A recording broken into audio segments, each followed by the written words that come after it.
nueva edición de A Puerta Abierta. Como siempre es un placer regresar hasta sus pantallas.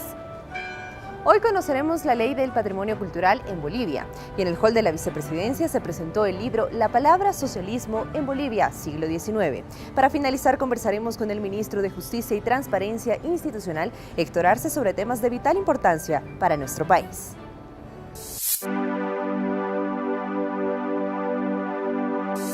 Nuestro país es sinónimo de un cúmulo maravilloso de expresión cultural. Conozcamos a continuación más sobre la Ley 530 sobre patrimonio cultural boliviano. Gloria in excelsis Deo. Gloria, gloria, gloria in excelsis Deo. Gloria in excelsis, gloria in excelsis, gloria. Ley del Patrimonio Cultural Boliviano. La finalidad de la ley es poner en valor las identidades culturales del Estado, promoviendo la diversidad cultural, el dinamismo intercultural y la corresponsabilidad de todos los actores y sectores sociales, como componentes esenciales del desarrollo humano y socioeconómico del pueblo boliviano. El objetivo principal de esta ley es regular y poder generar las políticas públicas para la conservación, la preservación, la difusión, la promoción también del patrimonio cultural boliviano. De esta manera, todo patrimonio cultural quedará salvaguardado para las generaciones futuras. Es una ley que ha nacido a partir de la propuesta del Ministerio de Culturas y Turismo y que ha sido elaborada en diálogo con diferentes sectores que trabajan, estudian y viven en torno al patrimonio cultural inmaterial o material. Es una ley que, a diferencia de otras leyes en términos de legislatura comparada en la región, asume al patrimonio cultural como una cuestión fundamental para la identidad del Estado plurinacional. Patrimonio cultural boliviano es el conjunto de bienes culturales que como manifestación de la cultura representan el valor más importante en la conformación de la diversidad cultural.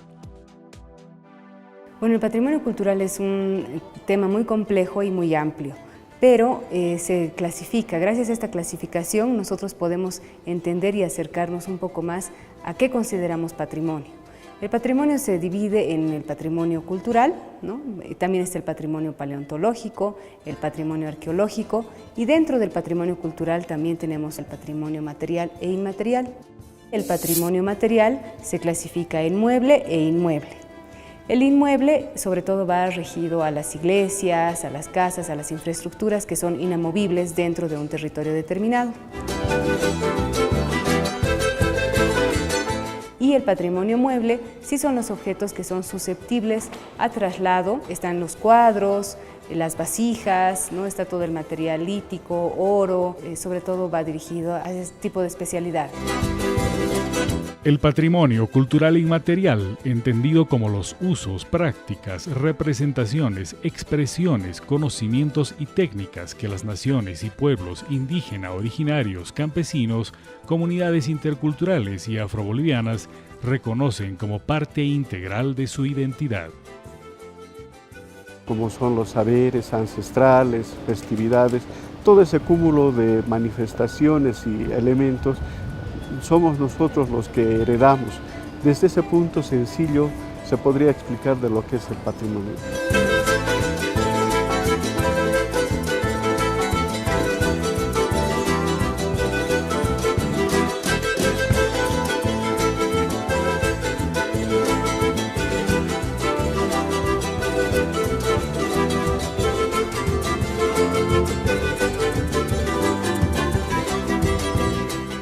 El tema del registro es uno de los grandes desafíos que tenemos que llevar a cabo como Estado plurinacional. ¿Por qué? Porque es muy importante como Estado que sepamos dónde están distribuidos el patrimonio cultural mueble, el patrimonio inmueble, donde tenemos murales, donde tenemos iglesias, donde tenemos paisajes culturales, donde tenemos el patrimonio subacuático, para también poder generar recursos ante todas estas instancias. Tenemos muchos espacios y además instituciones que financian este tipo de proyectos. La ley establece que el Estado central va a generar un fondo para la conservación del patrimonio cultural. Pero la ley también establece, en armonía con la ley de autonomías, que van a ser los gobiernos municipales autónomos los que también tienen que generar estos fondos municipales de conservación, de protección al patrimonio cultural. Bueno, dentro de la ley está establecido el FONPAC, el Fondo para el Patrimonio, y susceptible a poder ser canalizado por diferentes financiamientos, ya sea público o privado, pero que la ley establece para los depositorios, ¿no?, a nivel central del Estado. Hay acciones, por ejemplo, como las repatriaciones, que se tiene que hacer un trabajo con la Procuraduría, se tiene que trabajar con el Ministerio de Relaciones Exteriores para recuperar también parte del patrimonio.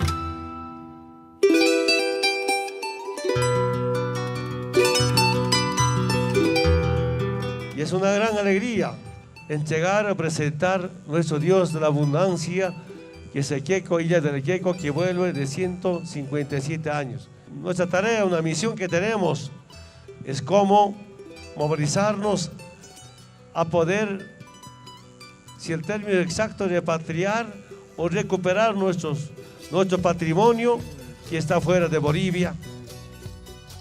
Actualmente en Bolivia tenemos como custodios de patrimonio cultural a comunidades indígenas, a museos públicos y privados, a familias que no necesariamente tienen museos, a universidades y a muchas otras instituciones más. La sociedad, ¿qué tiene que hacer? Tiene que cuidar, preservar el patrimonio, tanto en las prácticas culturales, en la simbología, en lo que significa, ¿no?, todo este patrimonio cultural.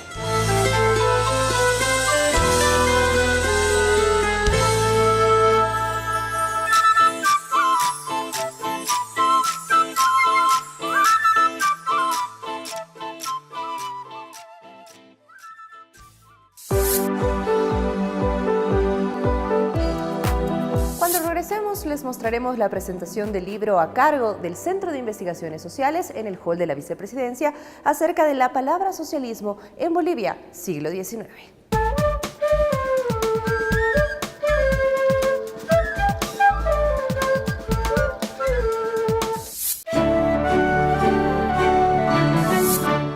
Esta semana nuestro vicepresidente Álvaro García Linera participó de la presentación del libro La palabra socialismo en Bolivia, siglo XIX. A continuación vamos a recordar los momentos más importantes.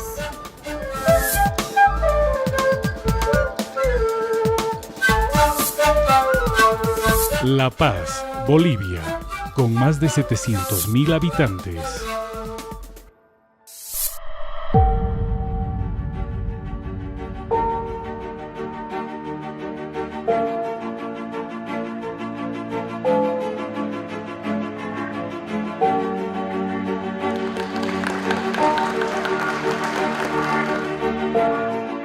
A todos los presentes, a ustedes público, bienvenido a esta su casa, que es la Vicepresidencia del Estado Plurinacional de Bolivia, para la presentación del libro La palabra socialismo en Bolivia, siglo XIX.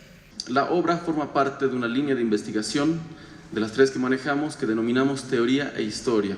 El libro que presentamos ofrece una especie de genealogía del socialismo, pero no solo como ideología, sino a partir de su irradiación desde Europa hasta Bolivia en el siglo XIX. Reflexionar en nuestro tiempo en torno al primer socialismo es oportuno porque constituyó una crítica frontal a la civilización industrial, actualmente en crisis. Si estamos en un orden donde aparentemente no hay alternativa, es importante tratar de entender cómo en el siglo XIX se concibió la posibilidad de cambio. Por eso, también permite pensar el presente.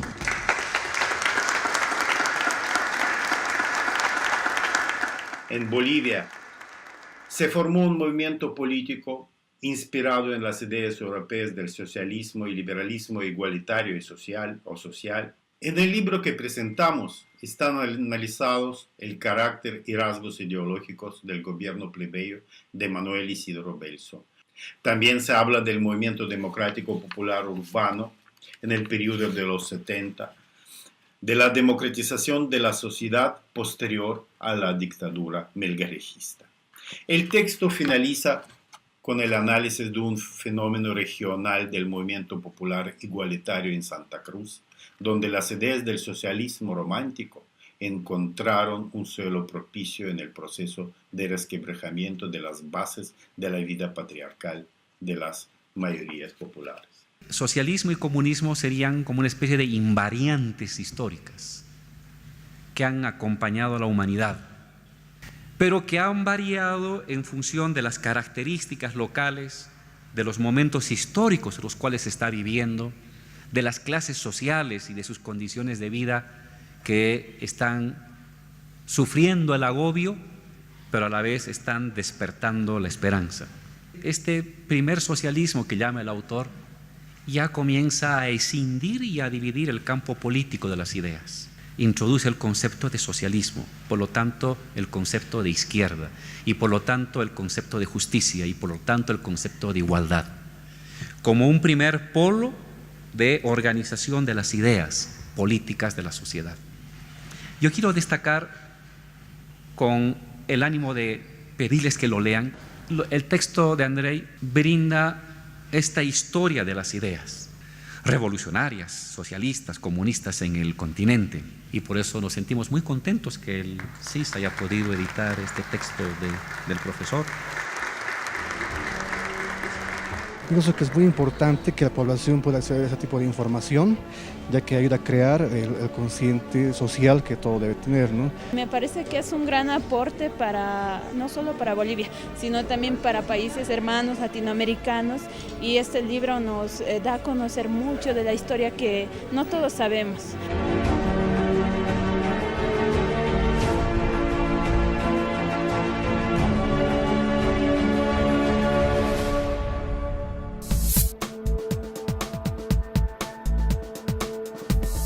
Cuando retornemos abordaremos un tema trascendental para nuestra sociedad. Vamos a conversar con el ministro de Justicia y Transparencia Institucional, Héctor Arce.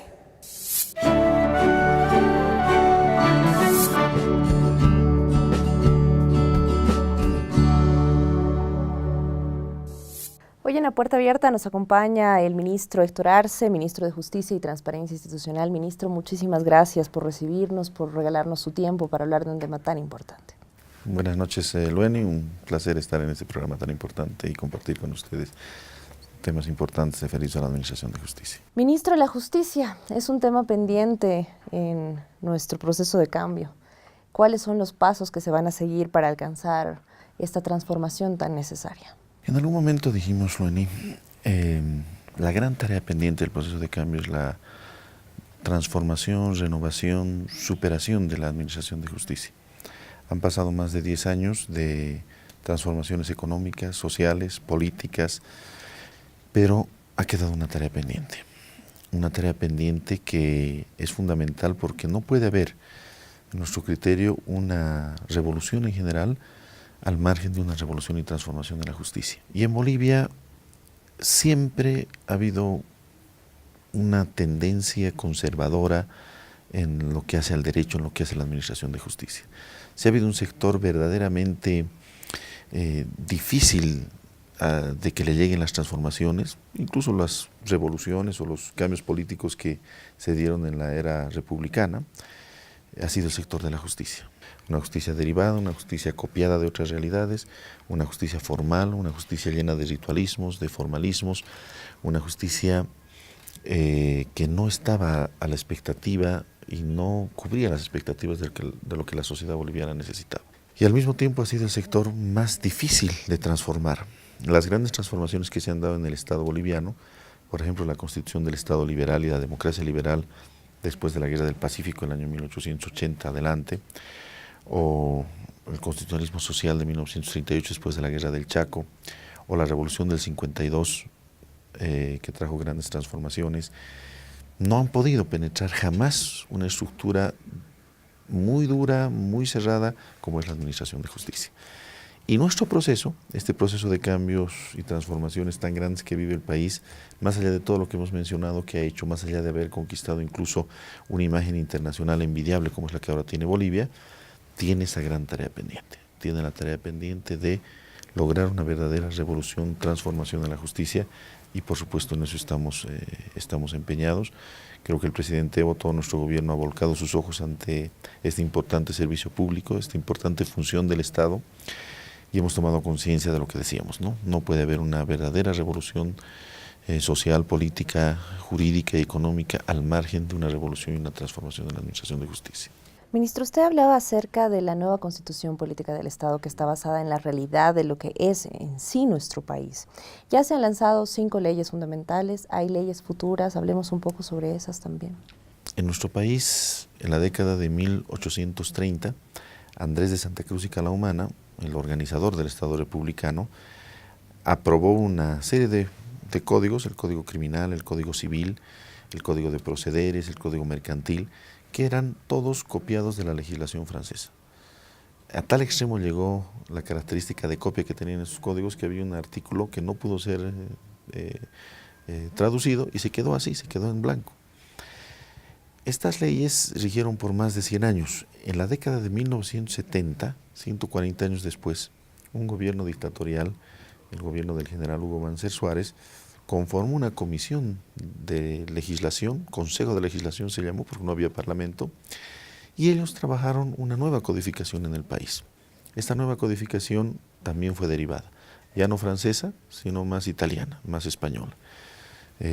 Nuestros códigos acabaron siendo remedos de otras legislaciones, de otras necesidades, y no respondían a lo que la sociedad boliviana necesitaba.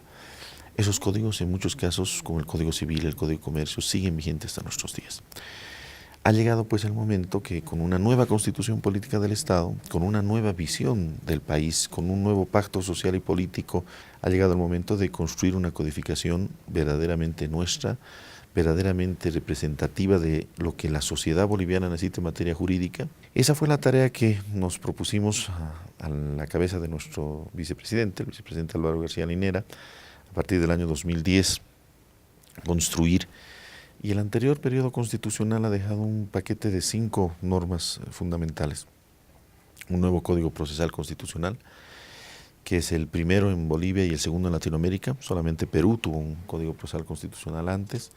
El Código Procesal Civil, que es una de las piezas fundamentales que está o deben revolucionar la justicia en nuestro país. Un nuevo Código Niño-Niña-Adolescente, con procedimientos mucho más simplificados y con mecanismos de protección mucho más efectivos y reales para la niñez.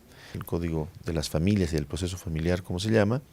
Y finalmente la Ley del Notariado, que tiene la función de totalmente renovar esta importante labor que el Estado la cumple a través de una función delegada a los notarios, que son autoridades que cumplen su función desde un punto de vista de un mecanismo medio público, medio privado. Es una función como ocurre en muchos países. Pero la tarea está inconclusa. A esos 5 códigos que en algunos casos ya están en vigencia, con problemas, con algunas dificultades por la lógica esta de la administración de justicia, hay que sumarle cuanto menos 5 más que tienen que ser aprobados ahora. El Código del Sistema Penal, que ya está en la Asamblea Legislativa Plurinacional, que encierra al Código Penal y al Código Procesal Penal, un nuevo Código Civil, un nuevo Código de Comercio, un nuevo Código Laboral y del Proceso Laboral y un nuevo Código Procesal Administrativo. Estas 5 normas, más las 5 que ya existen, ese paquete de 10 normas es lo que le hemos denominado los códigos morales. Ministro, usted hablaba sobre las soluciones para la justicia. Dentro de este marco de soluciones está la meritocracia y cómo hacer que alcance no solamente las autoridades más altas, sino también en la administración de la justicia en nuestro país. Las leyes, además, son tan buenas o tan malas dependiendo en manos de quienes estén.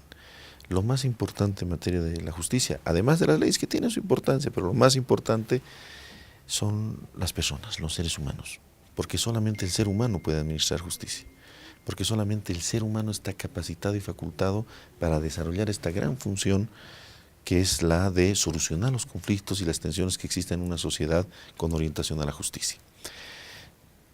En función de ello, lo más importante ahora, y además el mandato de la Cumbre de Justicia que se llevó adelante en junio del año pasado, del año 2016, es trabajar en los recursos humanos, trabajar en la gente, en los seres humanos, en las personas. Por lo tanto, hay que trabajar valorando y recuperando la buena gente que existe en la Administración de Justicia y sumándole a ella nueva gente a través de lo que usted decía, a través de la meritocracia. Y de los 60.000 abogados que somos en Bolivia, los mejores 1.000 deberían ser jueces. Los otros mejores 1.000 deberían ser quizá fiscales.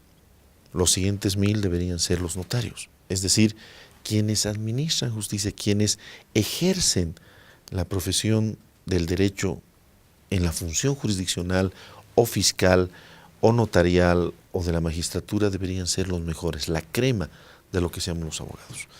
Y eso se logra valorando la meritocracia. Esa es la clave de la administración de justicia. Buenos recursos humanos, buenas leyes, y hay un tercer elemento que es más logístico. Necesitamos modernizar, necesitamos recursos, necesitamos infraestructura. No puede ser que los jueces y fiscales estén trabajando en las condiciones de hacinamiento en las que actualmente están en el país. Tenemos dinero, somos un país de ingresos medios y tenemos que volcar nuestro presupuesto a la atención de la administración de justicia. No solamente presupuesto, no solamente infraestructura, sino tecnología. Y con esos tres elementos se puede pensar en iniciar una reforma de la justicia. Ministro, el año 2017 en esta gestión se decide fusionar dos ministerios muy importantes. Pasa a ser no solamente Ministerio de Justicia, sino Ministerio de Justicia y Transparencia Institucional. Y usted bien decía en alguna entrevista, sin justicia no hay transparencia, sin transparencia no hay justicia. ¿Cuál va a ser el giro que va a dar entonces esta cartera de Estado? ¿Cuál va a ser el trabajo que va a desarrollar de ahora en más? La lucha contra la corrupción debe ser una lucha integral, ¿no?, en la que participen los órganos de la Administración de Justicia, fundamentalmente el Ministerio Público, pero todas las instituciones del Estado deben participar, no solamente en la función represiva, sino también en la función preventiva. Debemos trabajar políticas para que la gente no caiga en la corrupción, más que perseguir y sancionar la corrupción. Entiendo que esa es la visión, entiendo de que esa ha sido la razón de unir dos funciones que tienen gran importancia en esta coyuntura y que tienen que ver con el derecho, y por eso van a ser cumplidas o están siendo cumplidas ya por el Ministerio de Justicia y Transparencia Institucional. Para finalizar, ministro, en octubre próximo se van a elegir autoridades judiciales. Si bien no depende directamente de ustedes, ¿cómo el ministerio va a acompañar esta elección? Nosotros no participamos, pero sí podemos invocar y sí podemos transmitir a los asambleístas esta razón importantísima, fácil de entender. La Constitución boliviana ha hecho una gran apuesta. Ha decidido la elección de autoridades judiciales por voto popular, algo que no se ha hecho nunca, que no ocurre en ninguna parte del mundo en la actualidad. Hay algunos casos de jueces menores en algunos países, pero máximas autoridades en ningún país, ni en América Latina, ni en Europa, en ningún lado. Nosotros hemos hecho esta apuesta para darle al pueblo la potestad de elegir a los mejores hombres y mujeres para que sean los encargados de los altos cargos de la justicia y que tengan un grado de independencia. La razón de esta fórmula que se planteó en la Constitución es la independencia que deben tener las autoridades judiciales. Pero la gran responsabilidad está en la Asamblea. La Asamblea tiene que garantizar por todos los medios posibles transparencia, idoneidad en la manera de elegir a las autoridades, de preseleccionar, porque finalmente es el pueblo el que las elige, de preseleccionar a las autoridades judiciales. Tiene que hacerlo de una manera verdaderamente interesante para que los mejores abogados y abogadas se presenten, confíen en el sistema y se elija por meritocracia. Hablando de méritos es hablar de dignidad, es hablar de honradez, es hablar de transparencia, es hablar de una trayectoria, ya sea en la cátedra, en la función pública o el ejercicio de la profesión, verdaderamente pues limpia, intachable como deba ser. Y ojalá que estemos a la altura del tremendo reto que tenemos de formar autoridades judiciales, los órganos de la Administración de Justicia, Tribunal Constitucional, imagínense, el intérprete de la Constitución, por meritocracia, ¿no?